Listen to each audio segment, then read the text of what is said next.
Hi అన్న, నమస్తే అందరికీ. ఇగో వెనకాల బండి కనబడుతుంది కదా, మొక్కజొన్న లోడ్ అది. సో ఈ లోడ్లో కొద్దిగా ఇష్యూస్ చాలా జరిగినాయి. ఇవాళ రేపు ఈ పార్టీతో కిరికిరిలు చాలా సంబంధించి ఉన్నాయి. వీడియోలు రాకపోవడానికి కారణం ఏంటంటే సరైన కెమెరామన్ ఏం లేడు. ఒక లోడ్ అయితే సత్న మధ్యప్రదేశ్లోకి కొబ్బరికాయ లోడ్ ఒక లోడ్ వేసుకెళ్ళిన, ఆ లోడ్ అన్లోడ్ చేసి హైదరాబాద్కు మైదా వేసుకొచ్చిన. మైదా దిగుమతి చేసి మొక్కజొన్న లోడ్ అయితే ఇది వేసుకొచ్చేసిన 1100 టన్ను చొప్పున. సో ఇదేమైందంటే సరుకు రిజెక్ట్ అయిపోయింది. ఇట్లా ఎన్ని రోజులు ఆగుతుందో చూస్తా.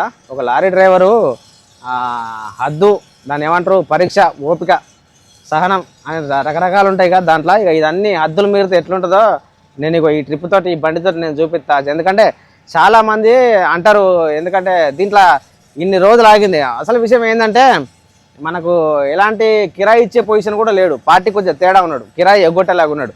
చెస్ లేదు, చెస్ కట్టుకోలేదు, చెస్కు నేనే పెట్టుకుంటూ వచ్చిన. వాటి డబ్బులు, వెయిటింగ్ డబ్బులు, అది పోను. ఇప్పుడు ఇక వెనకాల కనబడుతుంది చూసారా, ఎక్కడేదంటే పామర్రు రాణి ఆగ్రో, ఏది మన మైదా కోళ్ళమేత తయారు చేసే కంపెనీ ఇది. ఈ కంపెనీలో దిగుమతి అవ్వాలి. ఆ కంపెనీ వాడు ఏమన్నాడంటే సరుకు బాగాలేదు, నాకు వద్దే వద్దు, నీ బండి వద్దు, నువ్వు వద్దు, నువ్వు బండి తీసుకొని ఇంచలి వెళ్ళిపోయి కంచెలు అని చెప్పేసి అన్నాడు. సో అయినా పార్టీ ఇంటలేడు, మాట్లాడుతున్నా, వేరే మాట్లాడుతున్నా, ఇది మాట్లాడుతున్నా, అది మాట్లాడుతున్నా అని చెప్పేసి అని వాయిదా డేట్లు ఏమో దగ్గరికి వస్తుంది. లోడ్ బండికి ఇట్లా ఆపుకొని ఇట్లా పెట్టుకుంటేనేమో టైర్లు మన ఎయిర్ రాకుంటూ కూర్చుంటే ఎగ్వి ఏమన్నా సిల్టర్ కాబట్టి ఇప్పుడు బాగానే ఉంటాయి. 30% 40%కి వచ్చిన తర్వాత వీటి దెబ్బలేమో అప్పుడు బయటపడతాయి. అప్పుడు లోపల ఎయిర్ వస్తాయి టైర్ తెలియకుండా. ఎందుకంటే ఓ లారీ డ్రైవర్కే తెలుస్తుంది ఇలాంటి పరిస్థితి. సో ఇలాంటి పరిస్థితి మీ బండికి కూడా, మీకు కూడా, మీ డ్రైవర్లు కానీ ఓనర్ కానీ చాలా ఎదురుపడి ఇలాంటి సమస్య ఒకటి ఎదురై ఉంటుంది. ఎందుకంటే ఇప్పుడు మన బండి వీడికి ఒక గోడం లెక్క, మన బండి గోడం అన్నట్టు వీడికి.